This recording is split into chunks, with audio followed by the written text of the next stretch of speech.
Hello, everybody. Welcome to this week's live stream.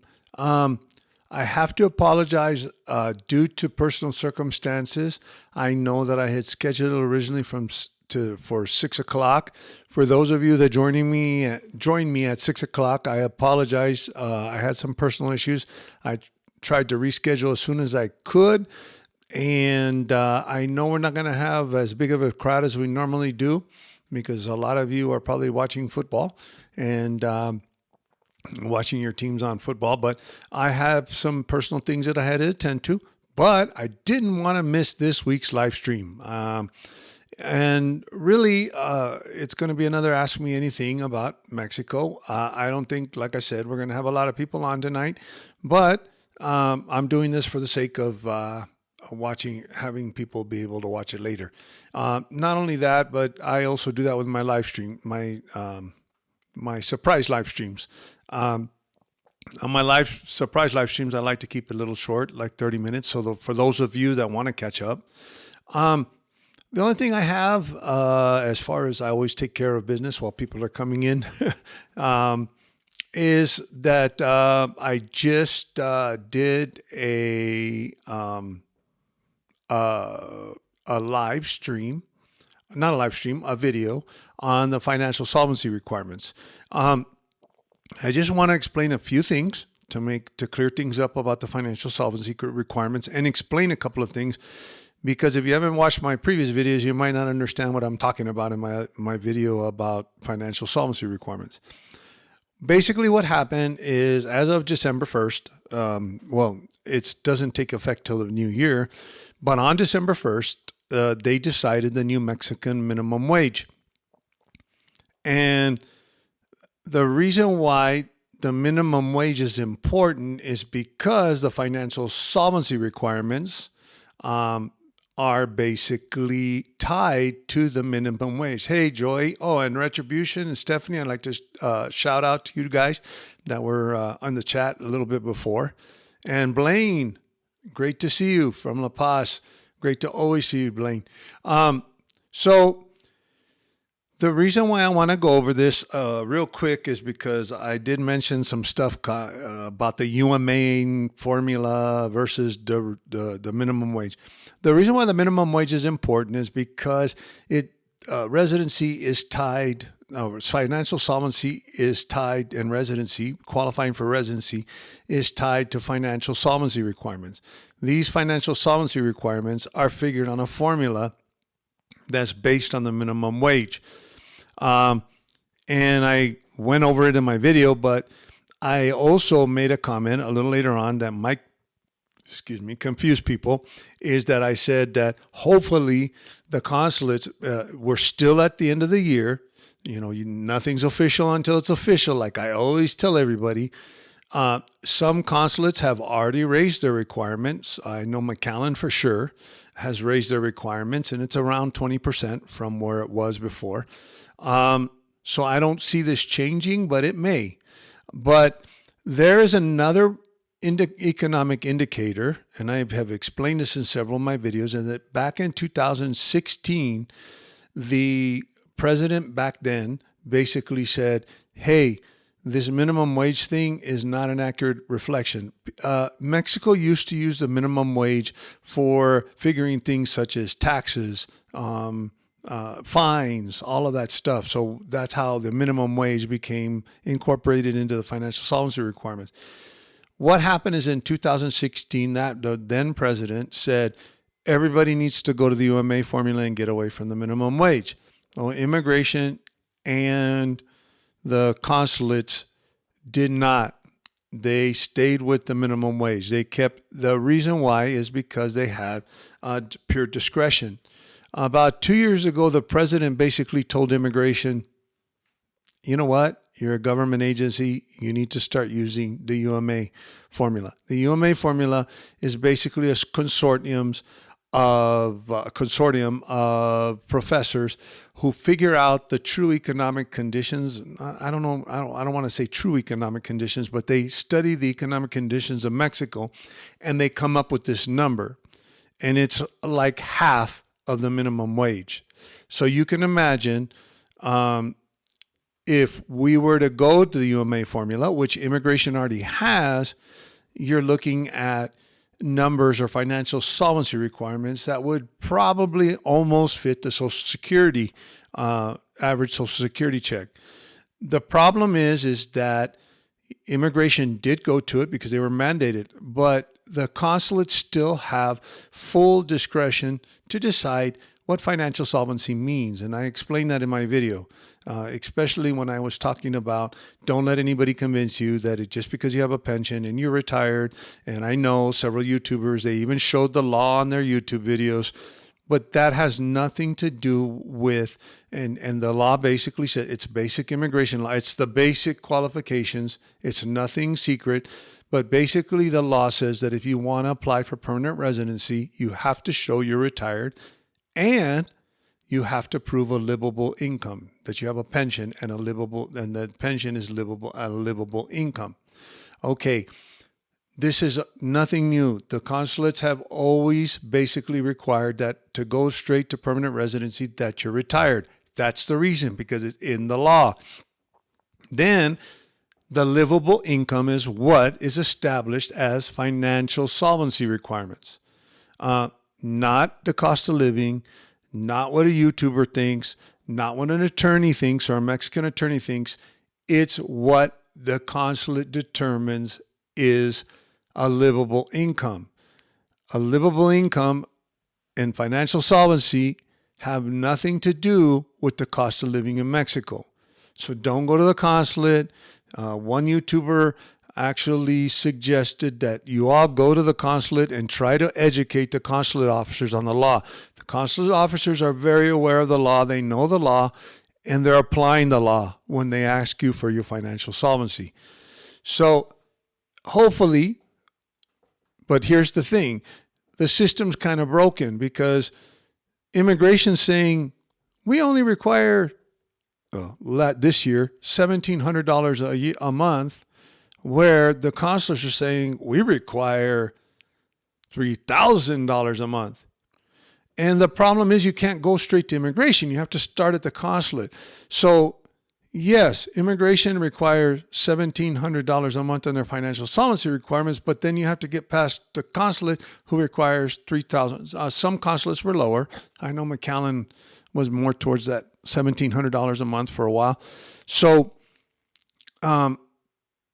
that's the dilemma right now. And the problem is that exterior relations in the consulates, which is the exterior relations SRE, which is equivalent to the State Department in Mexico, just refuses.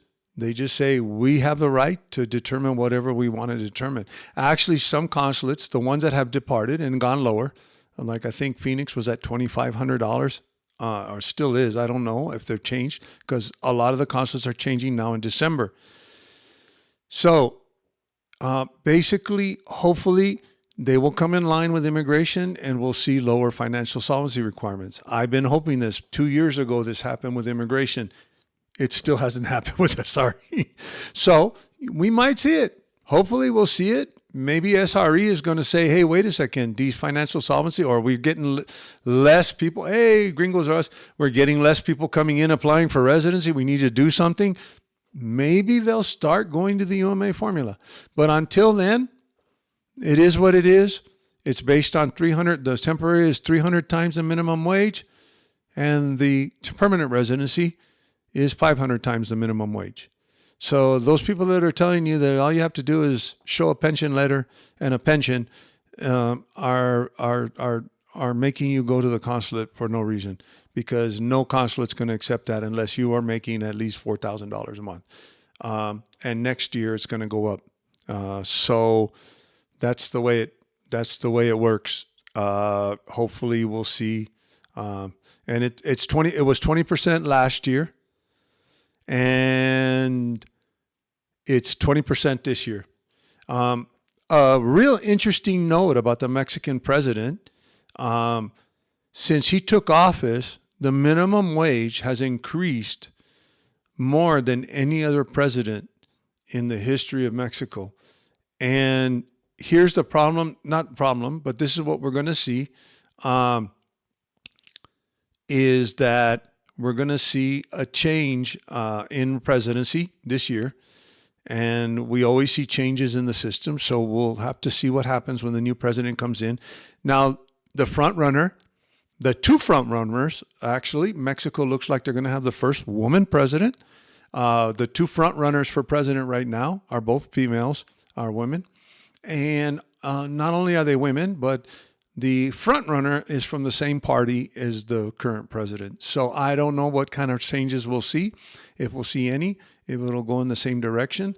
Also, with a new president will come a new Secretary of Exterior Relations.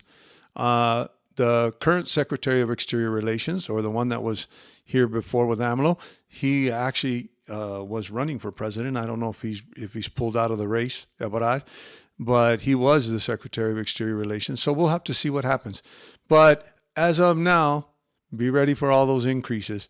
Also, the other thing that I want to mention is the regularization program is still alive, but we won't know until January whether it's going to continue. Someone made a comment on my Facebook, not on my Facebook, on my video, that, oh, well, that means just come in for 7 days, let your visa expire, and go for regularization. But that, if you can, before the end of the year, do it, because we don't know what's going to happen. The regularization program was supposed to go away a year ago.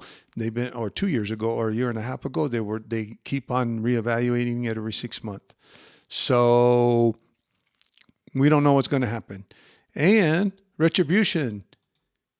If anyone has any recommendations for Merida, I'd be happy to hear them. Actually, I'd be happy to hear them too. I just wrote you retribution that I'm going to be going to Merida now in February to go visit. I'm going to go visit over there in Merida to take a look and have some fun. And Gringos Are Us, you're offering their help there. So that's all I have, just the video that I did I just wanted to explain what the UMA was, because when I started saying, well, hopefully it'll go to the UMA, that's what it is. And I've done other videos. Actually, I did a video when the immigration went to the UMA formula, and we can only hope that they will. Cheap bars. Well, actually, best local food, street food, hidden gems. They aren't plastered all over YouTube already. Yeah, I guess retribution. They want to hide the hidden gems from everybody. I haven't been to Merida. This will be my first trip, so if I find any hidden gems, I'll definitely let you know.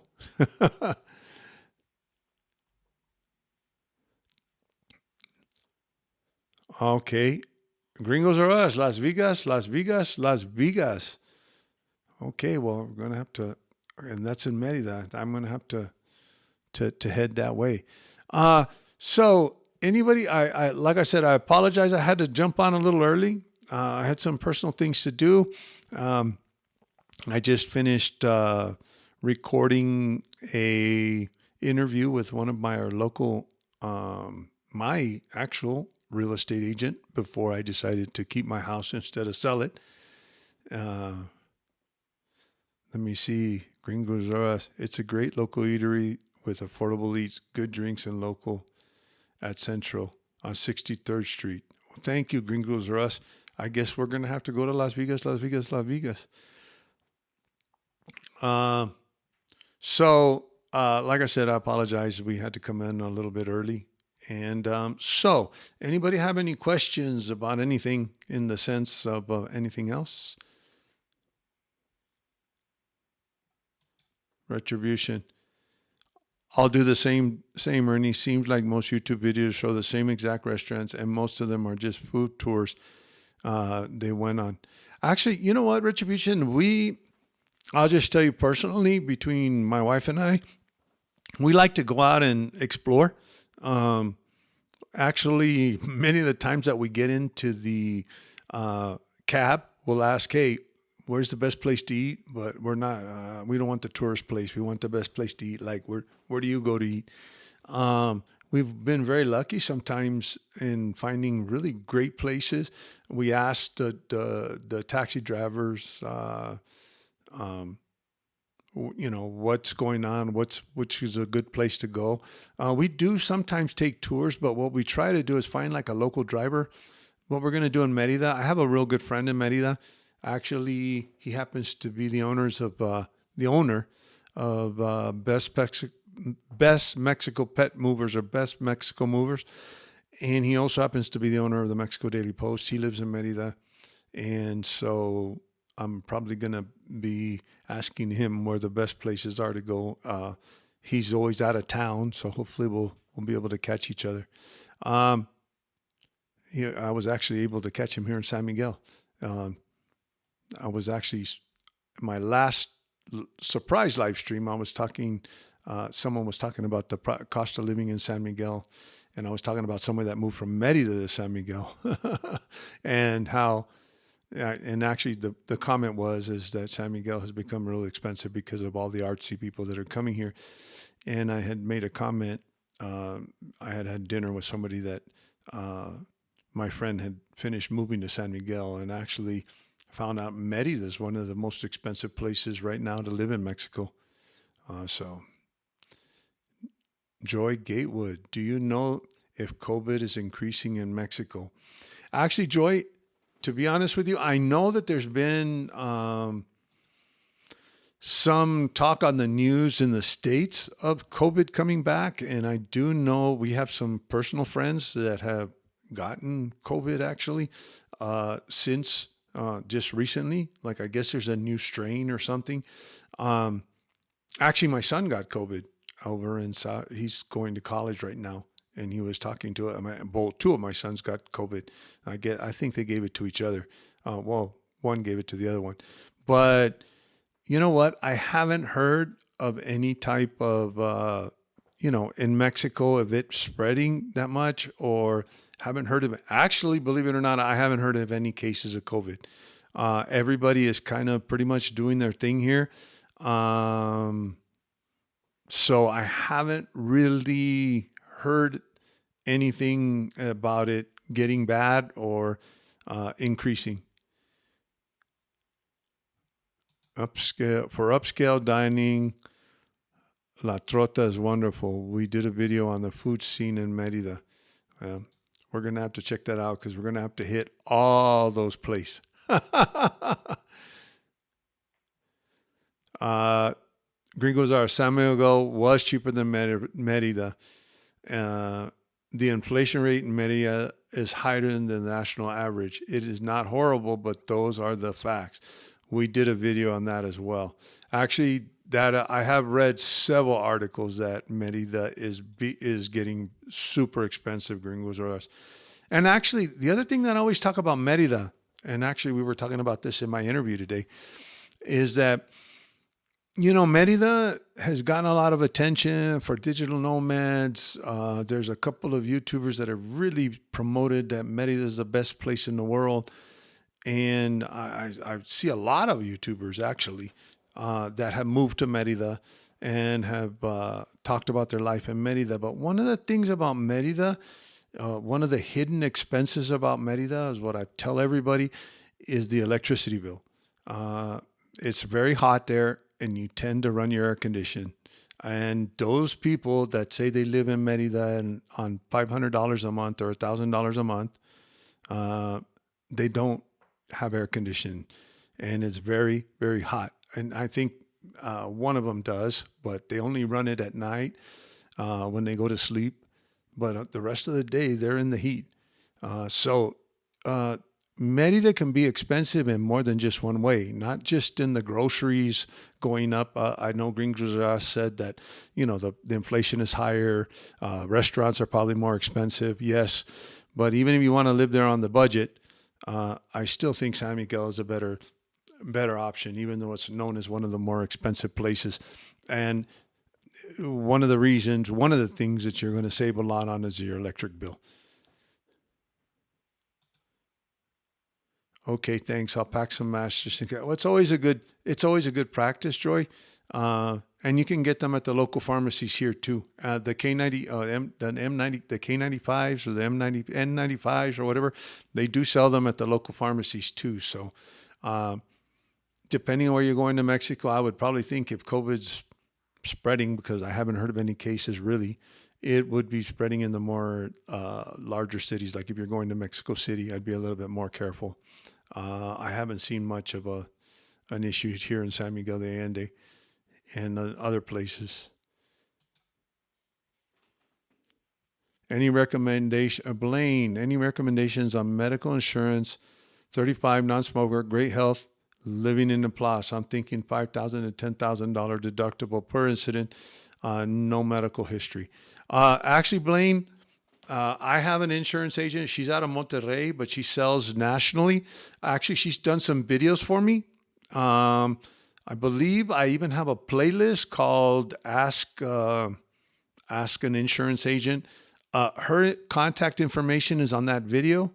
Actually, let me go onto my YouTube channel and see if I can look at my channel and see if it's in a playlist, so you can find it quickly. I'm going to go to my channel here. Her name is Ana Caballero. Now she only speaks Spanish, but and we've had to in some of in her videos we've translated them, but she has been really good with us. And if she can't help you, if language is a barrier, they do have people in that office that do what they can speak English, and she speaks a limited amount of English, enough to communicate. And well, let me see here.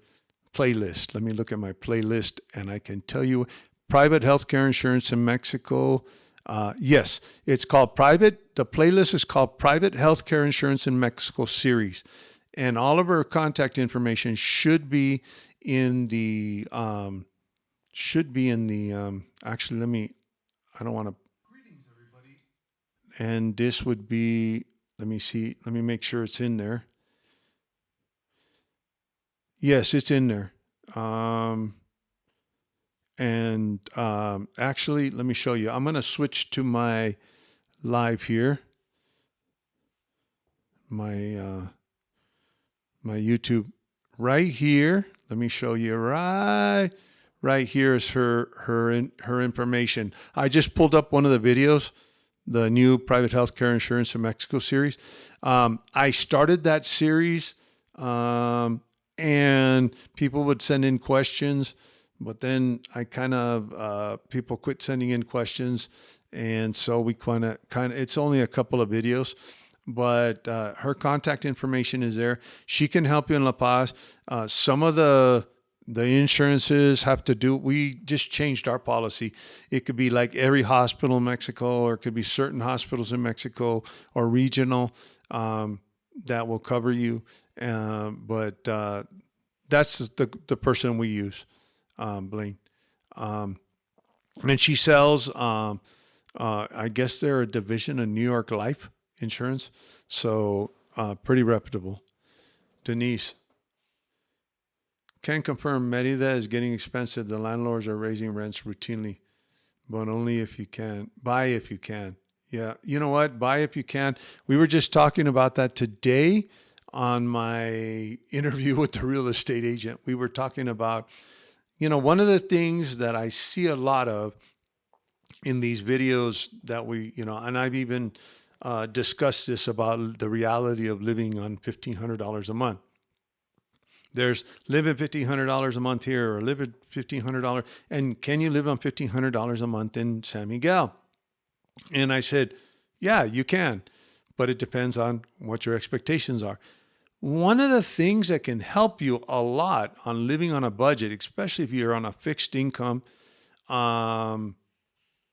is that, especially if you're on a fixed income, one of the things that can help you a lot is owning your home, because taxes, $200 a year, $300 a year, $150 a year, depending on your house or your condo or whatever. So you take the rent expense out of it. Some people, I understand some people living on a fixed income don't have that kind of savings to buy. The problem is it has to be cash. But if you have a 401k, something like that maybe you could take out $150,000 or $200 and buy a condo. Uh, you'll take out a lot of your expense because I was talking to this with the realtor. I don't think I touched on it in the interview, but I said, I have a good pension, but I live a lot more comfortably because I don't have to. But I was living in Texas before.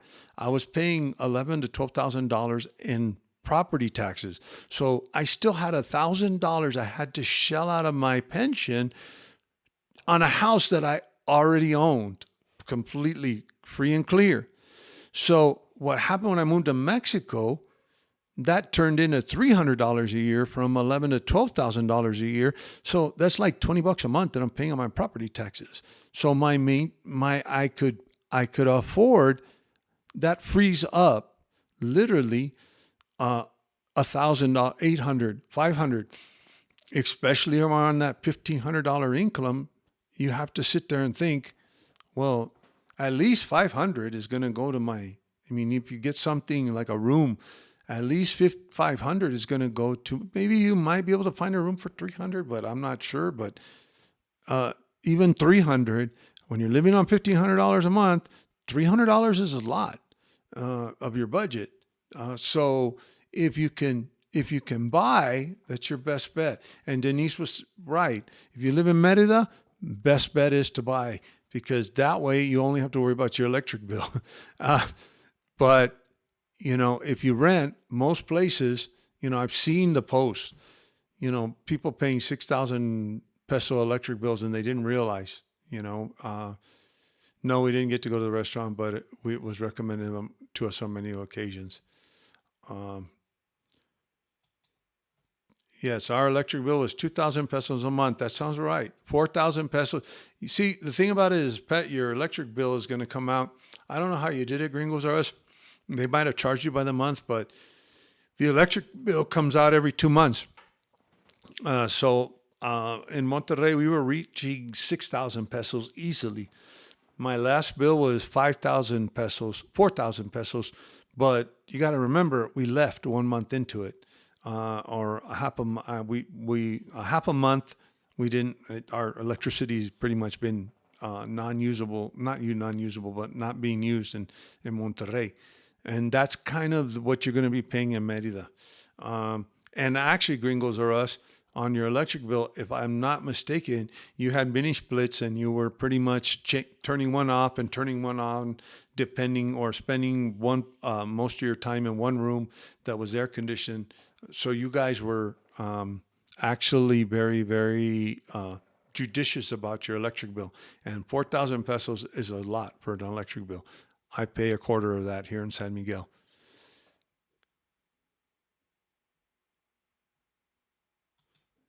Here goes us. You can also look into Mexico relocation from other great options on insurance. Yeah, actually, Mexico relocation guide, they carry a whole list of what do you call it? Vetted contacts. And actually, those speak English.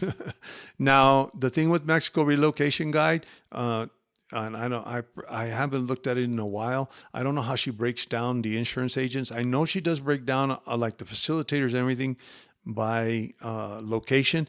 Um, but be careful, and because I know she does include this, but she includes it for a reason. I'm not putting down Mexico relocation guide. She includes it for a reason, but she includes other options because there's a lot of people that don't qualify for Mexican insurance. So there's stuff like other types of insurance. She goes that actually she had somebody. She passed me the contact information to, and I haven't had a chance. But this guy actually, Cubby Coney, or I don't remember his name. He handles helps people with Medicare Advantage, and there's certain Medicare Advantages plans that will kind of cover you here and kind of not, all sorts of stuff. And he can set you up with other insurance like U.S. plan that will cover you, but you got to be careful because, like, even with me, that I get covered by a U.S. plan, I have to come out of pocket. And then I also have an Mexican insurance policy with the person that I just told you. But if I use my American U.S. Plan, I end up getting, what do you call it? Having to pay out of pocket.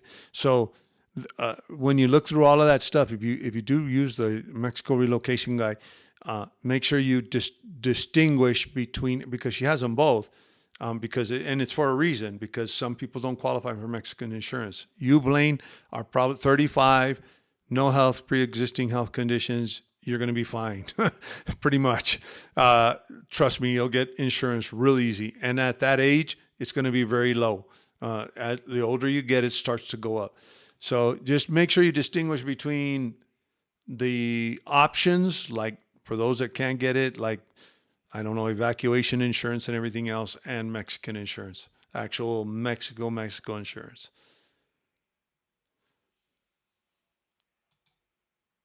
Denise L. I think Ernie's advice on Sammy is solid for lowering utilities. Merida is seeing a lot of gentrification with people from all over Mexican states moving here and landlords capitalizing on it.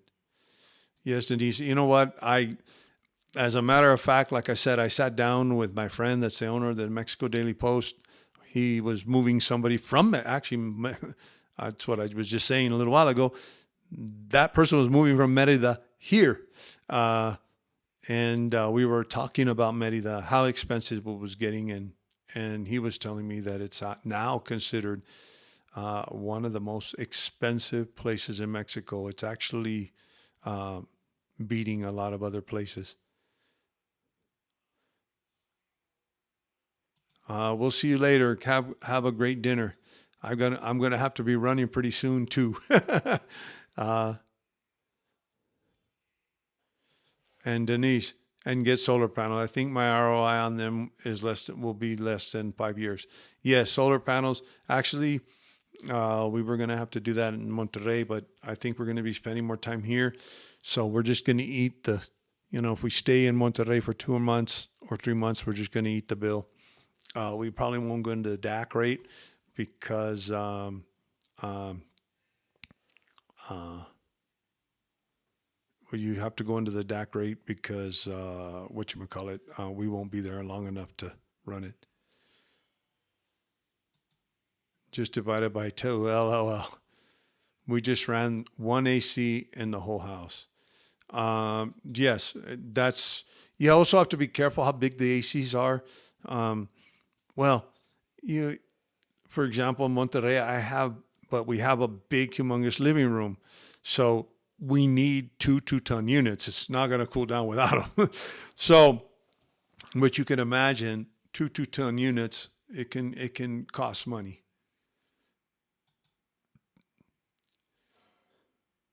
Back Lobo Solo, my electric bill for this past 2 months was high, 3,580 pesos. Here in hot Veracruz, I was usually using every day and part of the night. Yeah. So you were using your air condition. That's the thing with air conditioning here. If you have to use it, Lambden, how you doing? New expats actually, here's another one. New expats in Medellin often get CF bills of $7,000 to $10,000 at first. Solar is really important.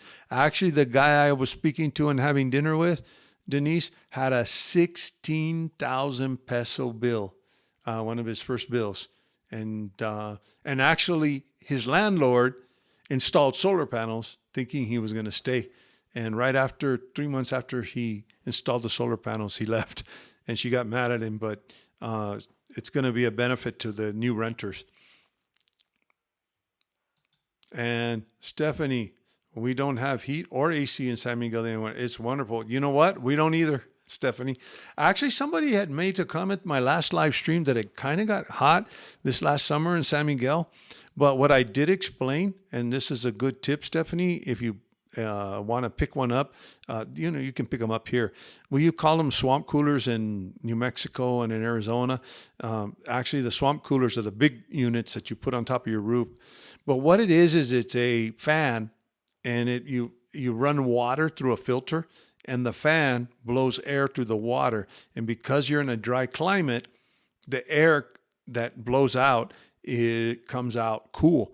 So what we did, when we first moved here, there was a couple of days that it gets hot or whatever. We bought one of those units. We ran it in our room, doesn't take that much electricity. We just ran it, at night. Pretty much gets cool, so we would run it during the day. We didn't run it in the living room. We ran it mostly in the bedroom, so we would stay like if we wanted to get cool.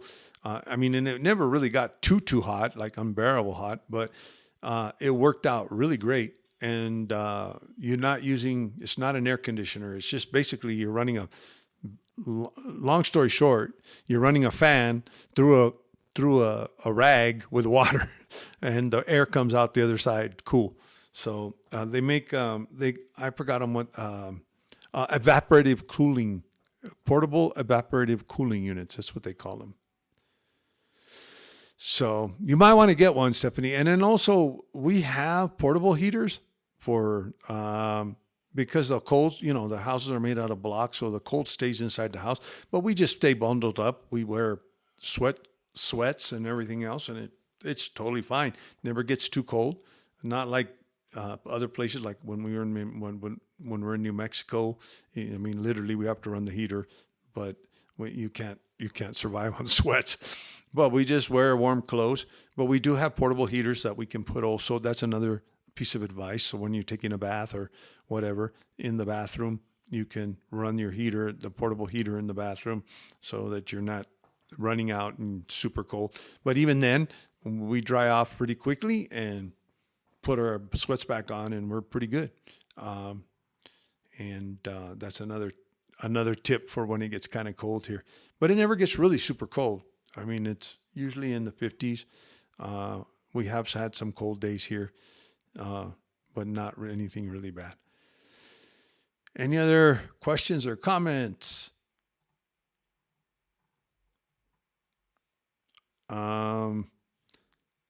Well, I think since I've got we're 41 minutes in, I'm gonna go ahead and leave it at this. We'll see you again next Sunday. The following Sunday, I think I've got to look at my schedule, but now that Christmas is coming around, I have to head back to Monterrey pretty soon. And then I'm going to be going to New Mexico for a couple of weeks, and then back to Monterrey, and then I'm going to go over to Merida. So keep an eye out for my live streams. I'll be working on that interview video that I did today. I should have it out pretty quick because it was pretty straightforward. It was just an interview in my house, in my living room. So, I'll have to edit it out, but I should have it out pretty soon. And guys, thanks for coming by, and thanks for joining us. Take care, Lobo Solo. Be careful and have safe trips, Ernie. Thanks. And thank you, Ernie, and Gringos Up. Blaine, thank you.